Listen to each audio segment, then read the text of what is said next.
Welcome back, everybody. It is the evening of November 7th, and I'm down here behind the barn, right next to this field that's been seeded down with rye. The reason I'm down here is one of our big bucks crossed into this patch of woods this morning from Cherry Ridge. I went and checked those trail cameras, and like a little past 8 o'clock this morning, that big mature 8-point crossed the road.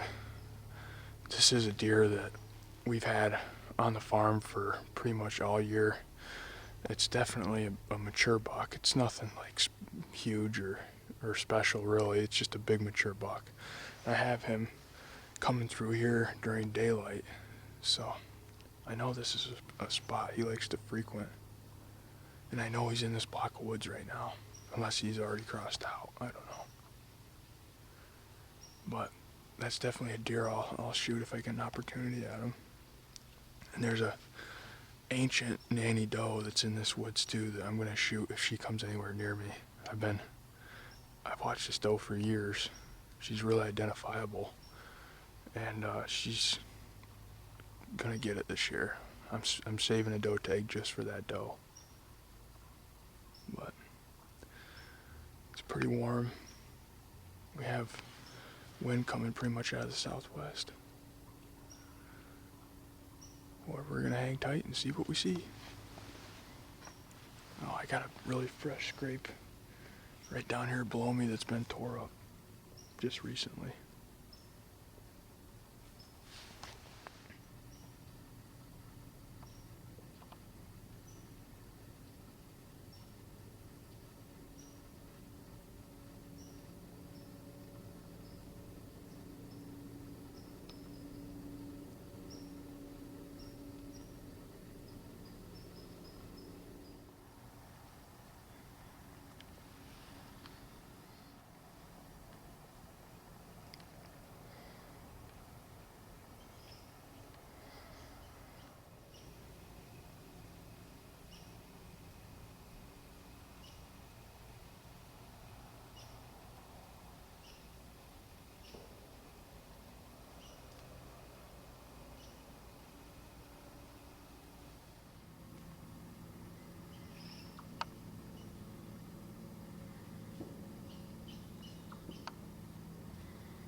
We just had 2 spikes chase a doe up through here, and that doe peed like right under me, so that's good.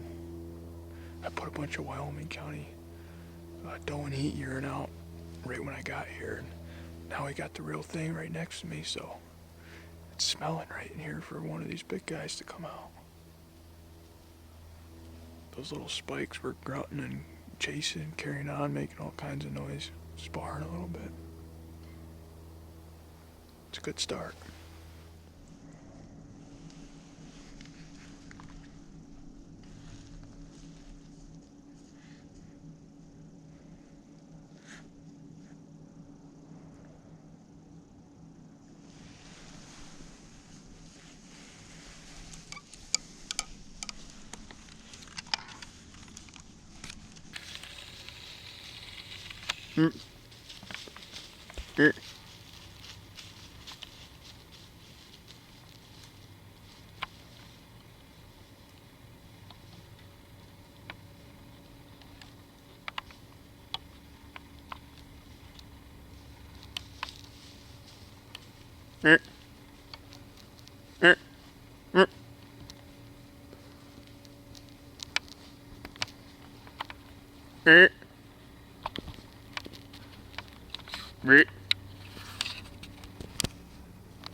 Well, we just had the buck that I call Paul walk by.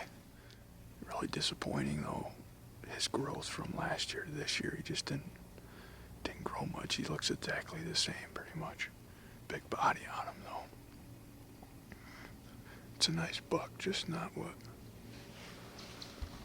There's a deer coming across the field. Way out there.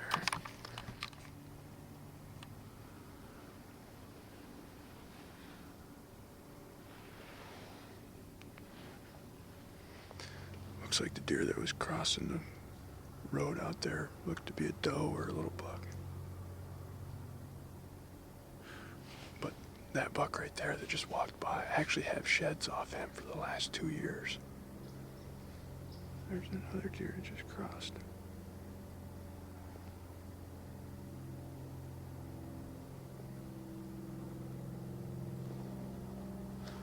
But I'm really hoping that he puts on a lot more mass and maybe some tine length next year, but we'll see.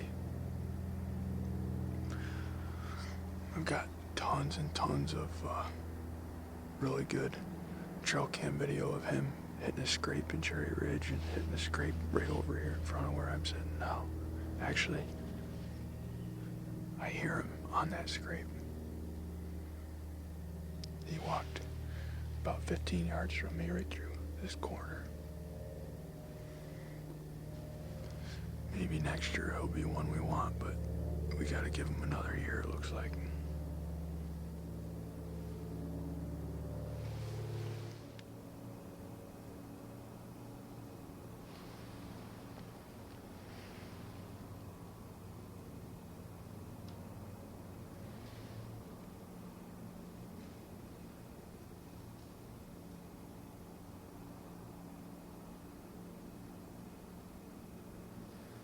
We're back.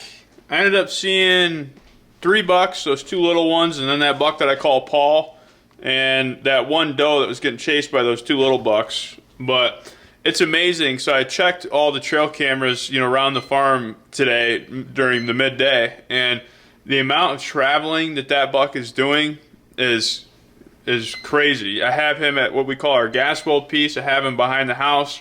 I have him down in Cherry Ridge, and I have him below the barn where I encountered him tonight. I mean, that buck is just on his feet, traveling at all hours of the day. And it's just crazy how much that buck's traveling. I'll give you a little backstory on that buck. So that buck last year, I watched nearly every night. He was living over in Bryan's by the Hidden Field, and he would walk right through these fields each night out into the brassica and corn food plots over here. And I actually ended up picking up both of his sheds. One of them was right here on the hedgerow behind the house, and the other one was over by the creek on Bryan's. And I called him Paul because he had a little bit of palmation on his right horn. And I've actually got sheds from him 2 years in a row. I have them from last year and the year before that. And I was hoping he was going to really make a good jump this year in antler size. And he really didn't. I mean, he put on a few inches, but he looks very similar to what he did last year. But either way, that buck is kind of like my buddy. I watched him like every night last year come out and feed in the food plot, and was able to find his sheds. And he needs another year or two, and then we'll be talking about him being on the hit list. But it was fun to encounter him. He walked right by me at 15 yards and just moseyed on his way and actually hit a scrape. I've got tons of video of Paul just from the last few days, so I'll throw all the video that I have of him just the last few days on the end of this video so you guys can get a good look at him. But thanks for watching. We'll be back after him. I might actually go out tomorrow before work because the time changed, so I'll have an extra hour in the morning. So maybe that's what I'll do. So I'll possibly see you tomorrow. I wanted to mention too that if for some reason you haven't heard that we have a website, if you haven't watched the last few videos, we have a website. It's keovlogs.com, and we have all kinds of merchandise on there. We have sweatshirts, we have hats, shirts, different types of hats. We're going to expand on that too eventually, but that's what we have right now. So if you're looking to get a Christmas gift for a family member or something and you want them to rep some KEO gear, head on over to the website. Thanks, everybody.